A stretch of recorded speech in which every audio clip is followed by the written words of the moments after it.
This thing was not even recording this whole time.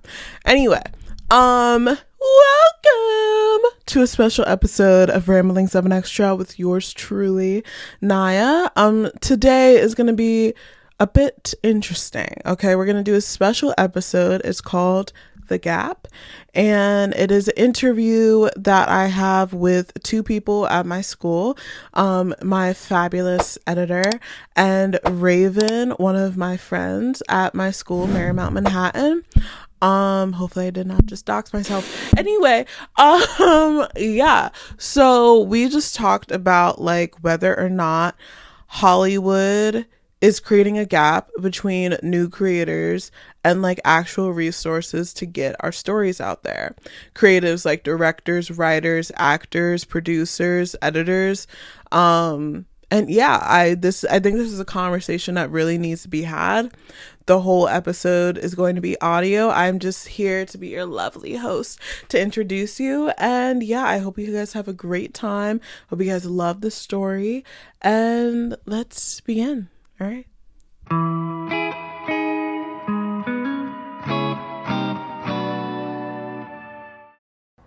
going to Hollywood!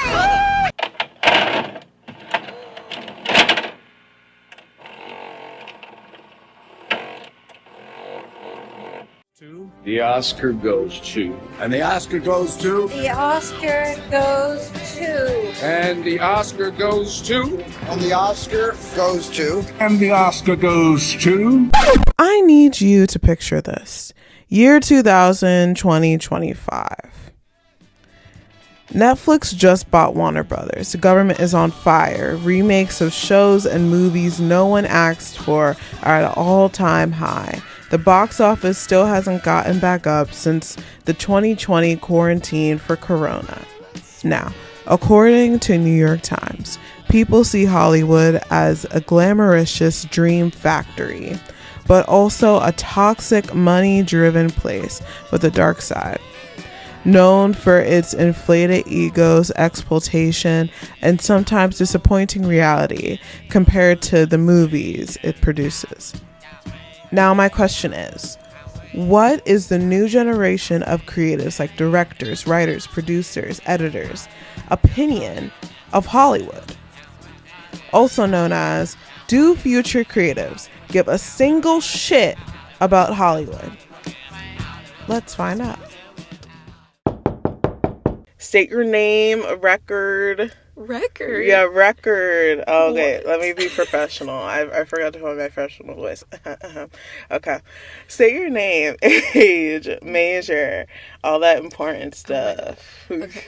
My name is Mikaela Tirona. I'm a junior at Marymount Manhattan College. I'm a double major in communication arts and film and media production with a minor in fashion studies. Okay, my name is Rayven Paige. I'm a senior at Marymount. I'm a film and media production major. I'm 21, and for now I'm a waitress, but I will be a famous director one day. What is like your dream career in digital stuff, like, like film and media? Oh my God. Well, to be honest, when anyone asks me that question, oh, can I hold it? Yeah. Yes, of course I will hold it. To be honest, when anybody asks me that question, I always just say like I just want to do like anything in the film industry. Like I would literally do anything. But I guess now that I'm like more down the line in my quote unquote career in film, I think I'm like leaning more towards being a director. Obviously, I feel like everyone wants to be a director, but also really like editing or being like a DP or cinematographer. Yeah. That's the dream. Yeah. My dream occupation is to be obviously a director. I do want to have my own production company with my name attached to it and a team of my own writers, my own people, just shoveling out ideas because I just have so many ideas and I'm really bad at words. So if I can have my own team of writers so I can word vomit to them and then they can like pick my brain, that would be really great. But hey, this is not my interview. Anyway, as an upcoming director, do you care about Hollywood? As an upcoming director, do you care about Hollywood? To be honest, no. Why? Is that bad? Well, I don't think it's bad. This is your interview, so I'm gonna shut up. But Me like, like interviewing you. Do you yes, think it's yes. bad? Mm, but like, why do you not care about Hollywood? I just feel like there's such a disconnect.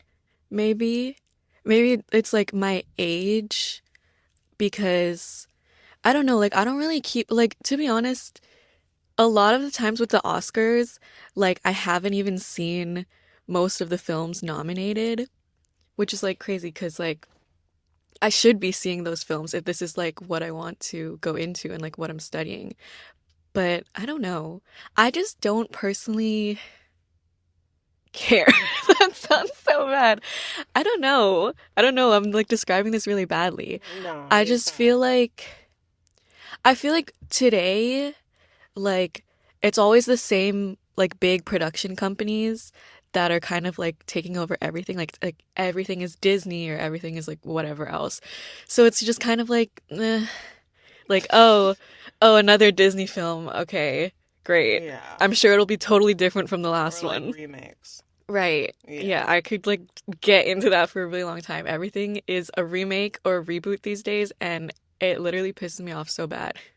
yeah. Like, for Like film example, like wise. yeah, like when you hear like I don't know. Oh yeah, recently, there's gonna be a Hot Wheels movie. When you heard about that, or like other I different didn't even know there was developments. going to be a Hot Yeah, Wheels apparently there's gonna movie. be a Hot That Wheels sounds movie and like a terrible. Polly Pocket movie Oh no.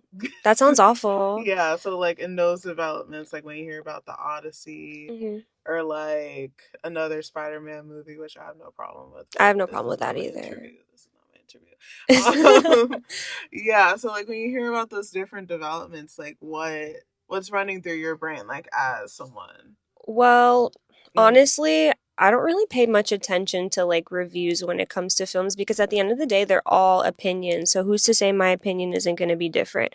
I know there's definitely been movies that have been rated like 2 on Rotten Tomatoes, and I was mm, like, wow, brilliant, genius. Or there's movies that I absolutely hated that got like crazy reviews. At the end of the day, they're all just opinions and it's art and it's all up to interpretation. yes. Do you feel that the Hollywood of today, is trying to empower new creatives or blocking them out, creating a gap? Honestly, as of recently, I feel like there's been a lot of a gap. Like, we see like a few new faces, but it really is just the same people. When they put Sydney Sweeney in that boxing movie, I wanted to like riot. It was like, I didn't even watch it, like, whatever, but like, what in your right mind makes you think that Sydney Sweeney should play some $1 million baby movie? Like, that's just like, not that that was what it's about, but boxing, you get it. Yeah, yeah. But I don't know. It's just like, let's branch out. And it's like, I'm so sick of 30-year-olds playing high schoolers. Can we get real high schoolers to play high schoolers? Like for the Teenage Mutant Ninja Turtle movie, they used actual like kids to voice Mhm. kids. Oh yeah. So it's like, Mhm. and they used all the like language that Gen Z uses. So I really appreciate stuff like that. I think that new talent needs to be more incorporated into Hollywood today. Yeah. I think I don't necessarily think that they're doing either. I just feel like they're not doing anything. They're just like not regarding like new creatives. I mean, I guess maybe in a way they are blocking out like new younger creatives, whether it's intentional or not, because again, like I said, it's the same like big like corporate companies that are monopolizing everything and like every single movie is affiliated with like Disney or Universal or whatever it is. Or even like A24 used to be like a up and coming like small production, or I guess I think it started out as a distribution studio only, but they used to be like kind of small and niche. And now they're like so big. Like I don't know, every single movie I see nowadays is like A24. So I think it's just maybe not necessarily that they're like purposefully blocking out young creatives, but I just think like the existing production companies have gotten so big that they're like taking up too much space in the industry, if that makes sense. Yeah, that makes sense. Well, you kind of answered the question, but what would you do if you were like put like today, right now, put at the head of like a big production company? Well, probably because I'm biased, I would put all my friends in the spotlight Yeah. because I just have really talented friends. Yeah. But, you know, obviously we're all surrounded by super talented people here at Marymount or in the city in general. And so many of us are overlooked and are just waiting for our opportunities. So it's like, give the people who are not Nepo babies, who don't have dads as producers, a chance because we have good ideas too, I promise. I guess, okay, I would hire like actual like younger up and coming writers because I did a project for another class before um that like it was like well, it was a speech actually. I did a speech that I had to do a lot of research on about how the film industry is like turning into like only spin-offs and reboots and remakes. And like when I was researching, it said that the reason why that's so common nowadays is because it's, well, one, obviously like there's a built-in audience, like fan base, because these like franchises already exist. So like it's just like easy like box office money for the people making it, but also because it like doesn't cost as much to make it because you don't really have to hire like a good writer and like work on a script from scratch. Like they can just hire hack writers and like basically just like revamp like the existing script like for whatever it is. Like for like the live action Moana, I'm sure the script is entirely the same as the animated one. But anyway, back to the question. I would hire actual writers and prioritize like actual what's the word? Talent. Well, yes. Well, yes, Yes, talent. yes. But like what's the word for like new original? Yeah, original. Original. Yes. I would hire actual like young, new, talented writers and prioritize original concepts and original stories and original scripts. Already answered this. What types of stories do you want to see in Hollywood? Of dark shit. Sorry, am I not supposed to say that? No, it's But fine. You're the interviewee. okay, so like, You I first, really can't. I like dark shit. Like I don't Mhm. care. The grittier, the darker, the better. I feel like Hollywood tries to glorify and glamorize all these shitty situations because it's like, oh, if you're in this shitty situation, look how much attention you'll get. No, that's bullshit. I don't want any of that. I want to know the real deal. I want to know the dark truth behind mental health and just like everything. Just original new, like, oh my God, I swear to God, another remake. No, I can't say that. I'm gonna say something bad. I can't say that on record. But yeah, no, I just feel like me not being able to find the words for it. I just feel like I don't like necessarily have a preference for like types of stories that I want to see. Like if it's an interesting story, I'll see it. So I guess like yeah, the only thing I would say is just like new original concepts rather than like reheating everyone's nachos. Like what are we doing, guys? Nachos are burning at this point. Like you could get them and they could like be ninja stars. Right. Yeah. Do you think the making of the film industry, well, film/film industry, is taken as seriously as the end product is in society? What is that? Like, okay, for example, basic average Jim, for example. Mhm. Average Jim goes to the movies because he has a day off of work for some Mhm, reason, like mhm. Memorial Day or some type Mhm. of shit like that. And he goes to see this movie. Yes, he goes to see this movie with Tom Holland in it. And he's like, wow, that was such a great movie. Whatever, and goes on with the rest of his day. But he like idolizes like this movie and Tom Holland. But he doesn't really think, like, oh my God, hours went into this film. There was writers, there were lighting people, rig. Tom Holland has an agent that's probably losing sleep right now. Like nobody thinks about those little tiny things that go into film. So do you think that process is like taken seriously? in society. I kind of already answered the question. No, I agree. I don't Yeah. I don't think people take it seriously. Also, because I think they just like are unaware. Like, okay, when I go to watch a movie in the movie theater, like regardless of if there's like a post credit scene, I like to stay like through all the credits because I like to see the credits. I like to see like the different roles that people had and all those people's names because they worked hard on the movie, and I'm gonna stay and read all of their names in the credits. But like everyone I watch movies with, like they don't care. Like they're just like once the credits roll, it's like let's leave.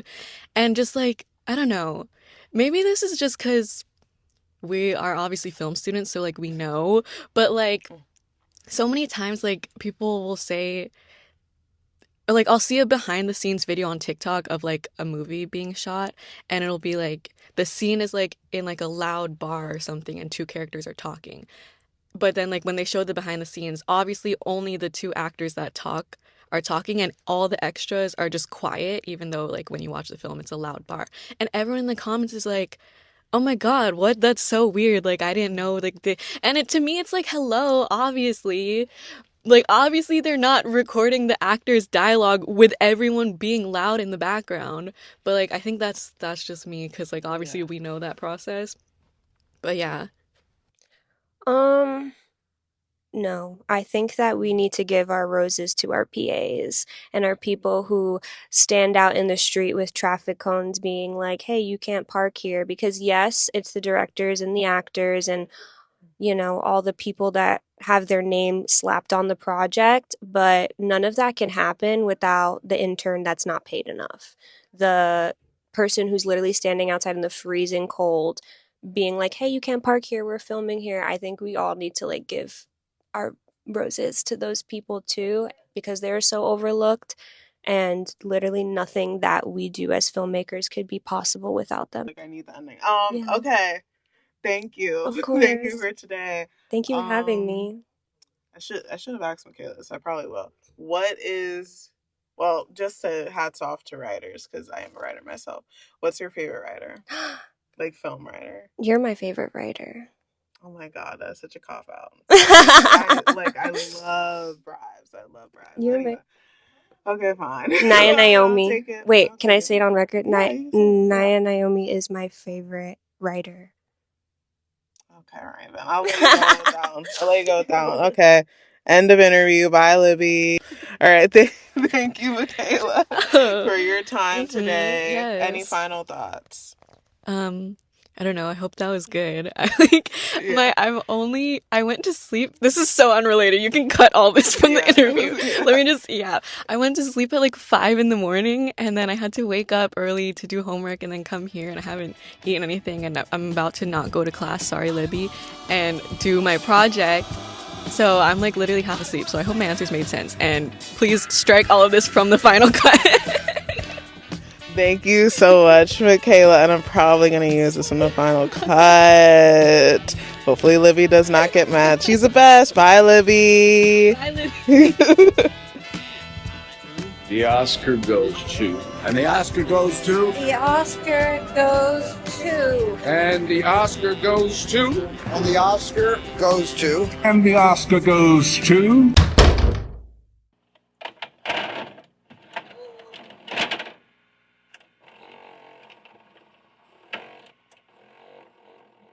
Did you guys just love that story? Oh my god, you guys loved it. Okay, comment below. I hope you guys have a great fabulous New Year's. Bringing in a New Year's with you guys, and more to come for ramblings for 2026. I cannot wait. It's gonna be so much fun. I have some surprises for next year when it comes to ramblings, and I absolutely love being your host. Okay, all right, I'll see you guys next year for excitement and more ramblings. Okay, bye.